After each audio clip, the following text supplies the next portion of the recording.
ഇൻഫോസ്പെയറിൻ്റെ പുതിയൊരു വീഡിയോയിലേക്ക് ഏവർക്കും സ്വാഗതം. മാർച്ച് മാസത്തിൽ KSEB ഉപഭോക്താക്കൾക്ക് ഇന്ധന സർചാർജ് തിരികെ ലഭിക്കും. ചരിത്രത്തിലാദ്യമായാണ് ഇത്തരത്തിൽ ഇന്ധന സർചാർജ് വൈദ്യുതി ബില്ലിൽ കുറവ് ചെയ്തു നൽകുന്നത്. 2026 ജനുവരി മാസത്തിൽ വൈദ്യുതി വാങ്ങലിൽ ഉണ്ടായ കുറവാണ് KSEB ഉപഭോക്താക്കൾക്ക് കൈമാറുന്നത്. താപവൈദ്യുത നിലയങ്ങളിൽ നിന്നും വൈദ്യുതി വാങ്ങുന്നതിന് റെഗുലേറ്ററി കമ്മീഷൻ അംഗീകരിച്ചു നൽകിയ ചെലവിൽ ഉണ്ടായ കുറവ് കാരണം ജനുവരി മാസത്തെ ഇന്ധന സർചാർജ് 2 പൈസ യൂണിറ്റിനായി കണക്കാക്കിയിട്ടുണ്ട്.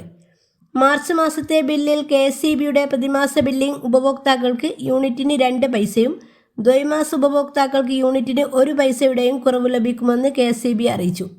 കേന്ദ്ര ഊർജ്ജ മന്ത്രാലയത്തിൻ്റെ ചട്ടങ്ങൾ അനുസരിച്ച് സംസ്ഥാന വൈദ്യുതി റെഗുലേറ്ററി കമ്മീഷൻ താരിഫ് റെഗുലേഷൻ 87 ചട്ടം പരിഷ്കരിച്ചുകൊണ്ട് 2023 മെയ് 29 പുറപ്പെടുവിച്ച KSERC team and condition of tariff amendment regulation പ്രകാരം 2023 ഏപ്രിൽ മുതൽ ഇന്ധനവിലയിൽ ഉണ്ടാകുന്ന ഏറ്റക്കുറച്ചിലുകൾ കാരണം വൈദ്യുതി വിലയിൽ ഉണ്ടാകുന്ന വ്യതിയാനങ്ങൾ ഇന്ധന സർചാർജായി പ്രതിമാസം ഉപഭോക്താക്കളിലേക്ക് തന്നെ കൈമാറാൻ വിതരണ ലൈസൻസുകളെ അനുവദിച്ചുകൊണ്ട് വ്യവസ്ഥ ചെയ്തിട്ടുണ്ട്.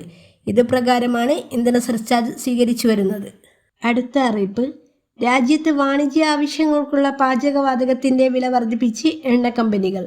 സിലിണ്ടറിന് 29 രൂപയാണ് ഒറ്റയടിക്ക് വർദ്ധിപ്പിച്ചത്. ഇതോടെ 1776 രൂപയാണ് വാണിജ്യ സിലിണ്ടറുകളുടെ പുതുക്കിയ വില. ഗാർഹിക ആവശ്യങ്ങൾക്ക് ഉപയോഗിക്കുന്ന പാചകവാതക വിലയിൽ മാറ്റമൊന്നുമില്ല. വാണിജ്യ സിലിണ്ടറുകളുടെ വില എല്ലാ മാസവും 1-ാം തീയതി കമ്പനികൾ പുതുക്കാറുണ്ട്. ഫെബ്രുവരി 1-ന് കേന്ദ്ര സർക്കാരിൻ്റെ ബജറ്റ് അവതരണത്തിന് മണിക്കൂറുകൾക്ക് മുമ്പാണ് രാജ്യത്തെ വാണിജ്യ പാചകവാതക സിലിണ്ടറുകളുടെ വില കൂട്ടിയത്. 19 കിലോ സിലിണ്ടറിന് കൊച്ചിയിൽ 49 രൂപ വർദ്ധിപ്പിച്ച് 1747 രൂപയിലെത്തിയിരുന്നു. ജനുവരിയിൽ 111 രൂപയാണ് വാണിജ്യ സിലിണ്ടറുകളുടെ വില വർദ്ധിപ്പിച്ചത്. അന്ന് ഒരു സിലിണ്ടറിൻ്റെ വില 1812 രൂപയിലെത്തി. പിന്നീട് 225 രൂപ ഘട്ടം ഘട്ടമായി കുറയ്ക്കുകയായിരുന്നു. ഹോട്ടലുകൾ, റെസ്റ്റോറൻറ്റുകൾ, ബേക്കറികൾ തുടങ്ങിയ മേഖലകളിൽ പ്രവർത്തിക്കുന്നവർക്കാണ് വിലവർധന പ്രതിസന്ധി സൃഷ്ടിക്കുന്നത്. പ്രധാനപ്പെട്ട ഈ ഇൻഫർമേഷൻ നിങ്ങൾ മറ്റുള്ളവരിലേക്കും ഷെയർ ചെയ്യുമല്ലോ. അടുത്തൊരു ഇൻഫോർമേറ്റീവായ വീഡിയോ ആയിട്ട് വരുന്നവരെ താങ്ക് യു ഫോർ വാച്ചിങ്.